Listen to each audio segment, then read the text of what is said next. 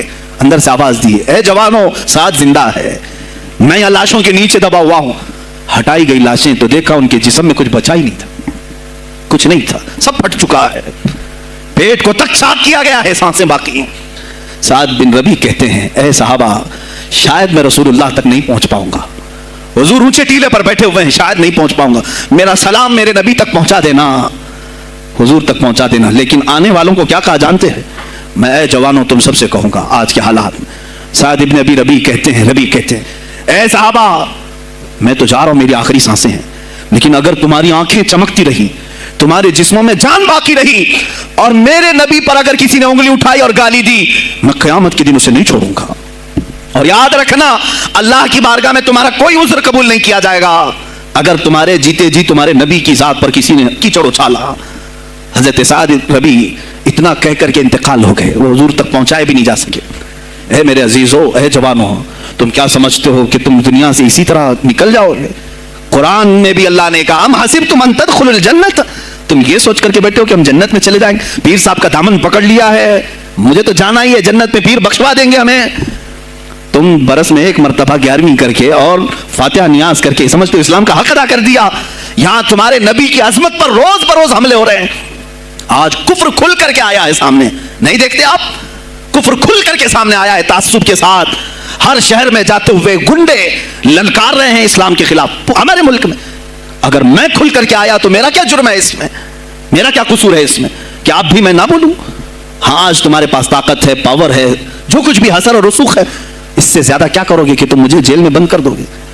میں کل کی تفسیر میں بھی یہی کہا, ایک مولانا صاحب نے کہا کہ آپ اتنا بول رہے ہیں, آپ پر ایسے ایکٹ لگائے جائیں گے کہ زندگی بھر آپ کی ضمانت ہی نہیں ہوگی, آپ پر ایسے قانون لگائے جائیں گے کہ آپ کی زندگی بھر ضمانت ہی نہیں ہوگی. میرا دل یہ کہتا ہے, اے لوگوں اس طرح جی کر فائدہ بھی کیا, ایسی آزادی کس کام کی جس میں روز اٹھتے ساتھ میرے نبی کی شان میں گستاخیاں ہم سن رہے ہوں اور حضور کو کوسا جا رہا ہوں, ہم کھاتے پیتے گھوم رہے ہوں. اس سے بہتر ہے کہ جیل کی کوٹری میں ہم زندگی گزار لیں, کل بارگاہ مصطفیٰ میں اٹھنے والا چہرہ تو رہے ہمارے پاس. اگر اللہ کے نبی صلی اللہ تعالیٰ علیہ وسلم نے سوال کر لیا پکڑ کر کے کہ تیرے زندگی میں تیری جوانی میں مجھ پر تو لوگ رنگیلا رسول کہہ رہے تھے, تو کیا کہہ رہا تھا؟ تو کیا کہہ رہا تھا اس زمانے؟ تم کیا کہو گے؟ اے اللہ کے نبی میں مزدور تھا, میں کچھ نہیں کر سکتا تھا, میں غریب تھا, کام کاج کرتا تھا, میں کچھ نہیں کر سکتا تھا. یاد رکھو اس وقت میرے آقا تمہارے سامنے بلال حبشی کو لا کر کھڑا کر دیں گے. یہ کیا تھا بلال؟ یہ تو غلام تھا, اس کی پیٹھ پر سل رکھ کر کے پیٹھ گلا دی جاتی, تب بھی اپنی زبان پر میرا نام لینا نہیں چھوڑتا تھا. تم کون سی مزدوری کی شکایت لے جاؤ گے؟ بہانہ کرو گے اللہ کی بارگاہ میں, رسول کی بارگاہ میں بہانہ کرو گے؟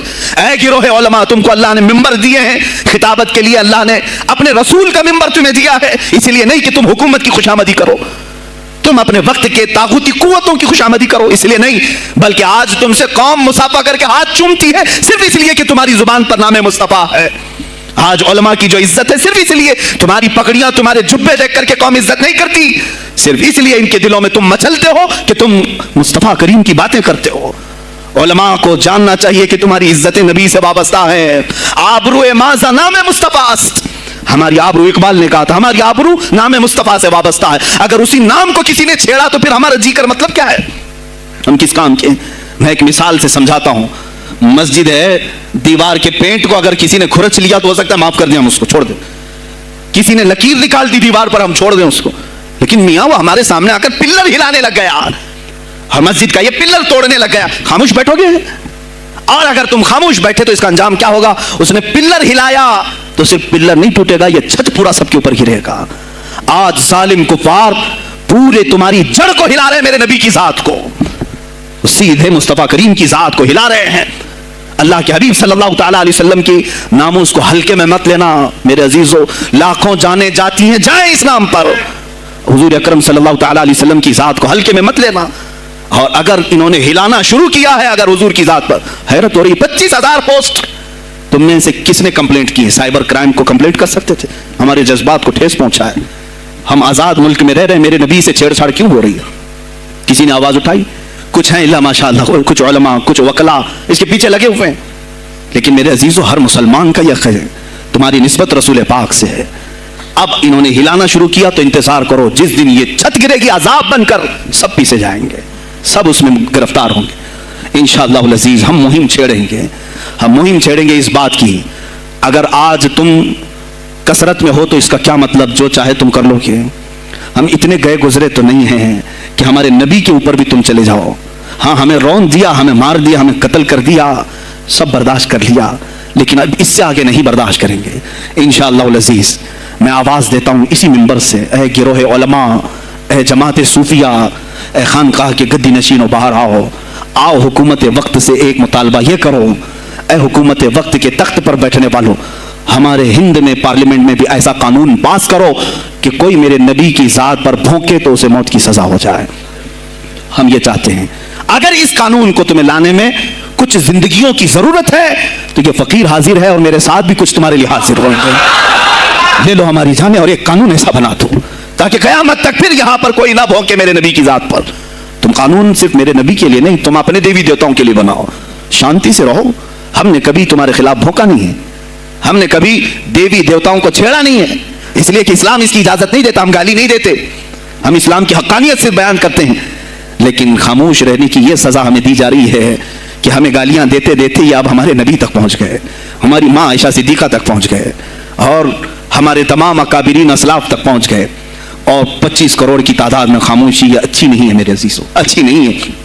آج افسوس اسی بات کا ہے جن کو اللہ تعالیٰ نے اپنے نبی کی نیابت عطا کی ہے, وہ نائب رسول ہیں یا کسی خانقاہ کے گدے نشین ہیں.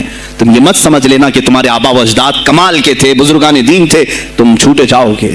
نہیں, سوال تو ہوگا, تمہیں سوال ہوگا, مجھ سے بھی ہوگا. میں یہ نہیں کہہ رہا ہوں کہ میں کوئی الگ ہوں, سوال ہوگا. آؤ سر جوڑ کر کے ہم اس سلسلے میں کوشش کریں. غوث پاک رضی اللہ تعالیٰ عنہ کا یہی میسج تھا. ہندوستان میں شہاب الدین غوری نے جو پرچم اسلام لہرایا, وہ آج تک اس کی دین ہے کہ مسلمان زندہ ہیں, یہاں مسلمان باقی ہیں. پوری دنیا میں نظام کو صحیح کرنے کے لیے آواز اٹھانا یہ بھی اولیاء کاملین کی بات ہے, ان کی صفات ہیں.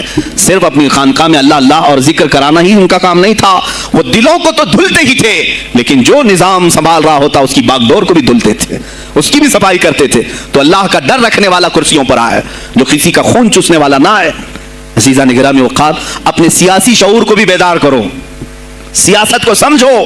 تم کب تک استعمال ہوتے رہو گے؟ اب اس میں علماء کو بھی آنا چاہیے کہ ان کے سیاسی شعور کو بیدار کرے. تمہارے ساتھ آج جو کھیل کھیلا جا رہا ہے, تم ہر ایک کی جے وجے کرتے ہوئے ہر پارٹی کے پیچھے جاتے ہو. تم نے آج تک اپنا قائد نہیں ڈھونڈا, اپنا قائد نہیں ڈھونڈا.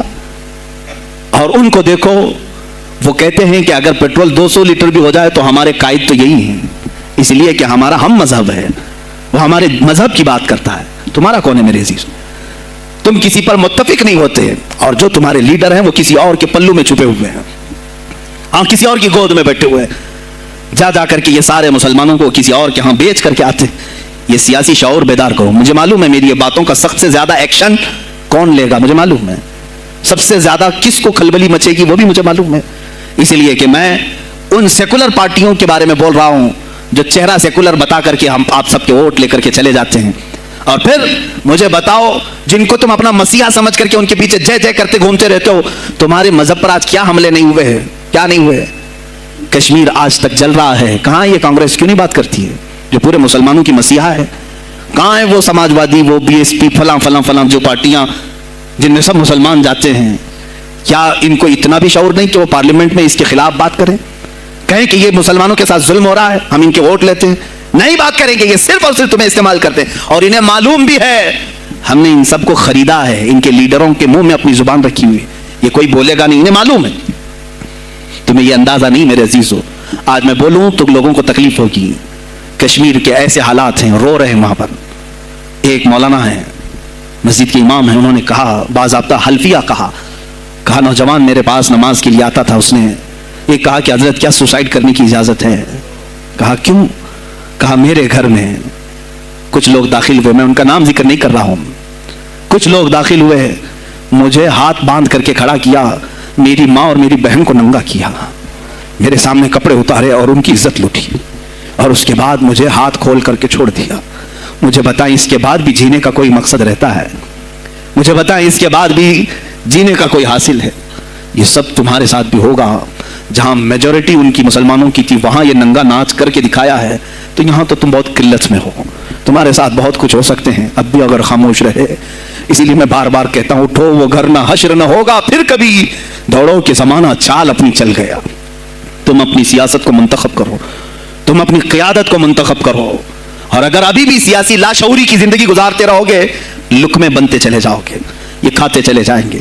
بات میں سلطان الاولیاء غوث پاک کی کر رہا تھا، لیکن مجھے یہ حالات پر گفتگو ضرور کرنی ہے، اس لیے کہ مجھے معلوم نہیں ہے کہ میری زبان پر کب تالے لگائے جائیں گے یا میری گردن پر کب چھری پھیری جائے گی، مجھے اس کا اندازہ نہیں. لیکن اے مسلمانوں، تم میری ذات سے الجھتے ہو تو الجھ جاؤ، مجھے اگر بلیم کرتے ہو، تانے مارتے ہو تو مار لو. چند دنوں کی بات ہے، جب تک میری سانسیں چل رہی ہیں تب تک مجھے گالیاں دو گے، لیکن جس دن میں بھی دنیا سے جاؤں گا اس دن تم ہماری باتیں یاد رکھو گے، اس دن یاد کرو گے. مجھے اپنے بچوں کو یہی بتانا ہے کہ اب وہ دور آیا ہے جہاں ممبروں سے بھی بولنے میں اب گھبراہٹ ہے. لوگ اپنے خوف کے مارے ایسے ہیں کہ اپنی روزی روٹی کے چکر میں میرے مصطفیٰ کی گالیاں سننا برداشت کر رہے ہیں. دیتا ہے دینے دو نا، ہمارا کیا بگڑتا ہے. اس پوزیشن میں تم آئے ہو آج، تمہارا امام جب اتنا بزدل ہے تو تمہارے دلوں میں کون سا ایمان باقی رہ جائے گا. اس لیے شعور پیدا کرو. اگر اولیاء کی نسبت تمہارے دل میں ذرا برابر بھی باقی ہے تو اٹھو میرے عزیزوں. آپ قیامت کے دن جواب دہ ہوں گے میرے نبی صلی اللہ تعالیٰ علیہ وسلم کی عظمت پر. آج جو حملے ہو رہے ہیں یہ ہماری زندگی کا سب سے بڑا ایشو ہے. آج مطالبے کرو، مانگو تو کس چیز کو مانگو؟ بس یہ ہے کہ میری نبی کی عزت سلامت رہے، مجھے دنیا میں اور کچھ نہیں چاہیے. اتنا مطالبہ تو کر سکتے ہو، اتنا مطالبہ کرو، اور پھر دیکھو میرے مصطفیٰ کی طرف سے انعام کیا ملے گا، اللہ کی طرف سے انعام کیا ملے گا. ارے وہ مرد قلندر جو پاکستان میں ابھی شہید ہوا کس بات کا اعلان کرتا تھا، کس کو پکارتا تھا، کس کو للکارتا تھا؟ صرف یہی تو بات کرتا تھا کہ تاجدار ختم نبوت، اور میدان میں معذوری کے ساتھ بھی آ کر کہتا تھا لبیک یا رسول اللہ، اے اللہ کے رسول میں حاضر ہوں، اپنی جان لے کر آیا ہوں. اور تم یاد رکھنا تمہاری ٹانگیں تو سلامت ہے، کل بروز قیامت ہو سکتا ہے تمہارا سامنا اس خادم حسین سے ہو، تمہاری ٹانگیں دیکھ کر کے پوچھی جائیں گی. معذور ہونے کے بعد جب کوئی میدان میں میرے نبی کی عظمت پر پہرا دینے کے لیے آ سکتا ہے تو تم نے اپنی ٹانگیں کس کام کے لیے رکھی تھی؟ میرے عزیزوں، میں نے جتنی طاقت مجھے اللہ نے دی میں بول رہا ہوں. اب اس کے بعد کا محاذ تمہیں سنبھالنا ہے، آگے کی ہماری فکروں کو تمہیں لے جانا ہے. شاید اس زمانے میں ہم جی رہے ہیں جہاں اتنی آزادی نہیں ہوگی، چھوٹی سی بات کو آج بہت بڑا بنا کر کے اسے ختم کیا جاتا ہے. لیکن مجھے اندازہ ہے اس بات کا، ہندوستان کی آزادی میں بھی میرے اکابرین میں 30,000 علماء نے اپنی جانیں دی ہیں. کشمیر سے لے کر دلی تک ہر درخت پر ایک عالم کی لاش لٹکی ہوئی تھی. ان کی جانیں، ان کی قربانیاں رائے گاہ نہیں گئیں. 70 سال سے ہم مزے لے رہے ہیں، ان کی قربانیاں ہیں. یہ علامہ فضل حق خیر آبادی کو انڈمان نکوبار پوری زندگی کے لیے قید کر کے ختم کر دیا گیا، مزار بھی وہیں پر ہے آج. تو آج مجھے اندازہ ہے اگر میں نے اس بات کی شروعات کی ہے، ہو سکتا ہے یہ جو کچھ بھی ہمارے ساتھ کریں، لیکن مجھے میرے رب ذوالجلال کی ذات پر یقین ہے. میں یہی کہوں گا، اے اللہ، اگر ہمارے مقدر میں شہادت ہے تو اس سے بہتر کوئی اور موت ہے نہیں. اے رب ذوالجلال، اس حالت میں دنیا سے اٹھا جب تو ہم سے راضی ہو. اگر تو نے ہمارے لیے ایک لمحے کے لیے بھی ناراضی ہے مولا، پھر ہمیں مہلت دے دے کہ تجھے راضی کر کے جائے، تجھے راضی کر کے جائے. میرے مصطفیٰ صلی اللہ تعالیٰ علیہ وسلم کو قبر میں ہمیں دیکھنا ہے، اس لیے ہم قبر میں جا رہے ہیں. لیکن اس حال میں دنیا سے جائیں کہ ان کی عظمت پر کچھ بول تو سکیں، ان کی ناموس پہ کچھ کر تو سکیں. عزیزان گرامی، سلطان الاولیاء شہنشاہ بغداد رضی اللہ تعالیٰ عنہ کی ذات پر جو ان کی کرامات ہیں وہ ساری چیزیں پھر کبھی میں ذکر کروں گا. آج اسی پر میں اختتام کرتا ہوں. اسی پر جیو اور اسی پر مرو. انہیں جانا، انہیں مانا، نہ رکھا غیر سے کھا. للہ الحمد میں دنیا سے مسلمان گیا. آج لے ان کی پناہ، آج مدد مانگ ان سے، پھر نہ مانیں گے قیامت میں اگر مان گیا. اس لیے کہ رسول پاک صلی اللہ تعالیٰ علیہ وسلم کے سوا کوئی اس قیامت کے میدان میں تمہارا دستگیر نہیں ہے. جب تک وہ تیری سفارش نہ کریں اللہ بھی تجھ سے کلام کرنے والا نہیں ہے. جب امام اہل سنت نے یہاں تک کہہ دیا خلیل و نجی مسیح و صفی سبھی سے کہیں نہ بنی، یہ بے خبری کی خلق پھری کہاں سے کہاں تمہارے لیے، رسول پاک ہی کے لیے، تم وہاں پر بھی اٹھائے جاؤ گے. میں یہی میسج دے کر کے جاؤں گا جو میرے مرشد گرامی نے آخری وقت دیا تھا. زندگی یہ نہیں کسی کے لیے، زندگی ہے نبی کی، نبی کے لیے. نہ سمجھ مرتے ہیں زندگی کے لیے، نہ سمجھ مرتے ہیں زندگی کے لیے. جینا مرنا ہے سب کچھ نبی کے لیے. بلحوث سن، سیم و زر کی بندگی اچھی نہیں. بلحوث کہتے ہیں ہوس کا پجاری، خواہشات کا پجاری. میرا مرشد یہ کہہ کر گیا ہے ہمیں، بلحوث سن، سیم و زر کی بندگی اچھی نہیں. ان کے در کی بھیک اچھی، سروری اچھی نہیں. ان کے در کی بھیک اچھی، سروری اچھی نہیں. اور کہتے ہیں جو پیا کو بھائے اختر وہ سہانا راگ ہے، جو پیا کو بھائے اختر وہ سہانا راگ ہے، جس سے ناخوش ہو پیا وہ راگنی اچھی نہیں، جو میرے نبی کو ناپسند آئے وہ بات ہی اچھی نہیں، جو میرے نبی کو ناپسند کام ہو وہ کام ہی اچھا نہیں، جس سے ناخوش ہو پیا وہ راگنی اچھی نہیں۔ وآخر دعوانا الحمدللہ رب العالمین۔ السلام علیکم۔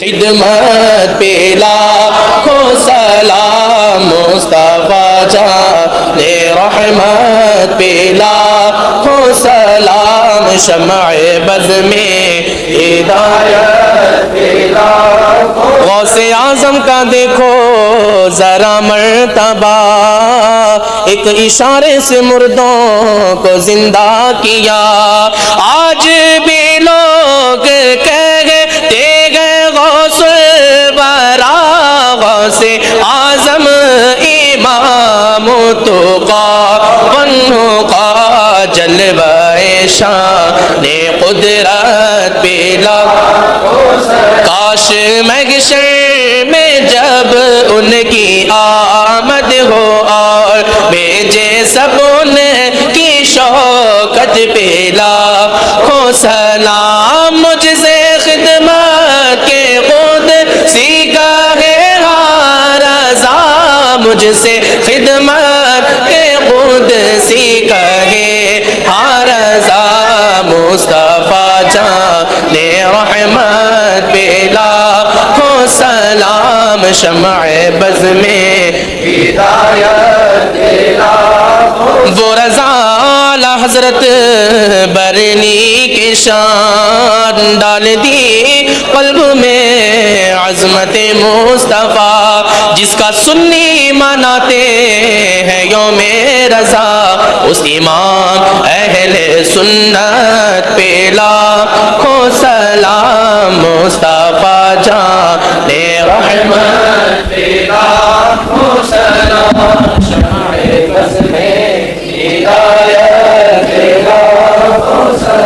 لا شرف النبی الاکرم محمد المصطفى صلی اللہ علیہ وسلم وآلہ واصحابہ واولیاء ملتہ وجميع المسلمین والمسلمات الکرام۔ الفاتحہ۔